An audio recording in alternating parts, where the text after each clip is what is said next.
everyone, it's Saga, and today I am going to teach you how to get the best reading with any advisor on any platform, anywhere in the world. But before I begin, obligatory social media plug, there. In this video, I will be discussing the 5 things you can do to have a great reading. So before you pick up your phone, I want you to remember these 5 tips to get the most bang for your buck when you consult an advisor. Tip number 1, choose the right kind of psychic for your question. I know many clients are surprised to learn that there is more than one kind of psychic out there.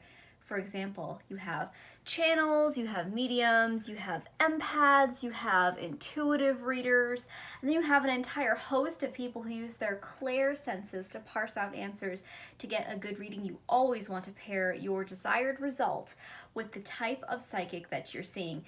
Like, you wouldn't see a cardiologist for an ear problem, right? So you wouldn't go to an empath to help you find your lost car keys unless you're just really that concerned about how the keys feel about being lost.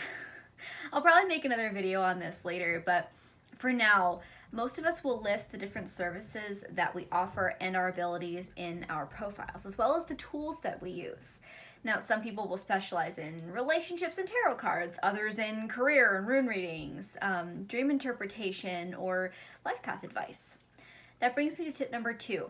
Choose a question with mileage. You want your question to yield information that will be useful to you. Otherwise, what's the point, right? If your advisor is a clairvoyant, then you might be fine asking a when question, but as I mentioned earlier, not every advisor is going to offer that kind of service. So you want to come prepared with a good question, worded to suit the abilities of the person you're seeing, so you can emerge with the most clarity and our gratitude. So instead of asking, when will I get a better job, try something like, what should I look for in a job offer, or how should I approach my job search? That's a good one. Keep that in mind. Tip number 3, focus your energy. This is so unbelievably important, especially if you're coming to see an intuitive channel or a medium. Because if you come at one of us with scattered energy, we're going to get scattered results no matter what. And while the reading might still be worth your time, you might not get the most bang for your buck.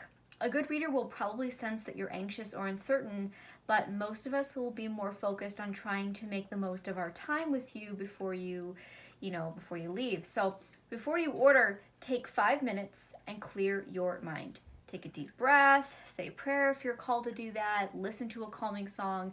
Do your best to ground yourself. This will make your energy more pliable, more easy to read and connect to. And it might also help you gain greater clarity about what you're actually looking for during the session. And that leads to a better reading all around, doesn't it? Much more meaningful insights that will be applicable to you. Tip number 4, be a partner in your reading. The movies have vastly misrepresented the psychic industry, and in doing so, they've done us all a real disservice. I'm going to be real with you. Now, I'm not saying there aren't people out there who can pull answers out of a crystal ball or a hat with little to no prep and no background info, okay? But in practice, this is really more like a bona fide way to get a crappy reading, full of information that you already know, maybe a smattering of things that you didn't know. It's just not worth your time. A reading is an interface, and it works best when you commit to being a part of that experience. If you want to get the best reading, talk to us. A good rule to go by might be, if it's on your mind and affects your situation directly, it's probably worth mentioning.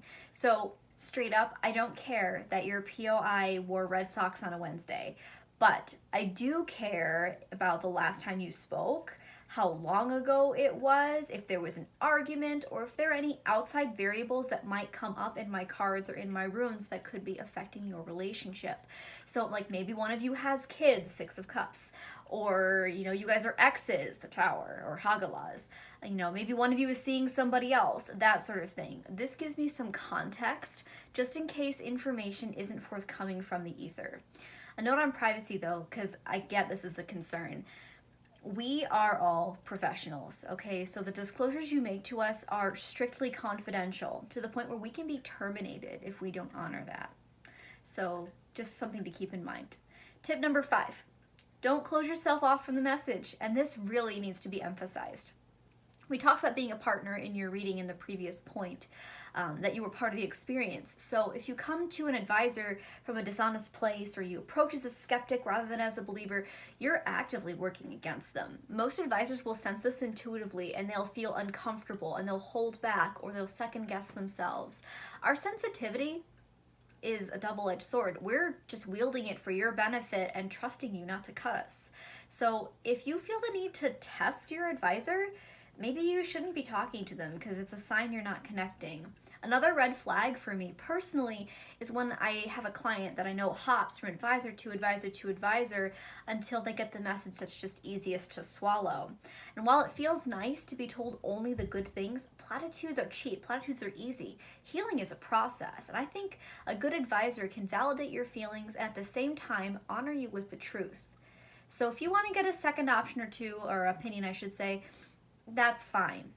But be consistent and follow up with those readers on a regular basis to get accurate assessments about your evolving situation. Now, if you made it this far, you get a bonus tip. Always, always, always, always leave a positive review.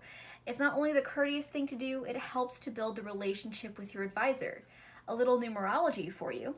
The words psychic and partner both resonate on the frequency 11-2. So the stronger your relationship is, the more accurate your reading will be. Even if you didn't necessarily connect this time, that thumbs up and thank you will be remembered and appreciated if you ever return for guidance in the future. Now, if you've listened this far, thank you so much. You have my gratitude for joining me on this bonus video celebrating 100 likes on the Facebook page. If you want to follow me on social media, the links are down below in the description box, as is my private information for readings over Everclear, where you can be matched with diamond level advisors like moi, and put these suggestions I've just given you to the test. So with that said, thank you again. Blessings to you on your way. This has been Cyber Rising.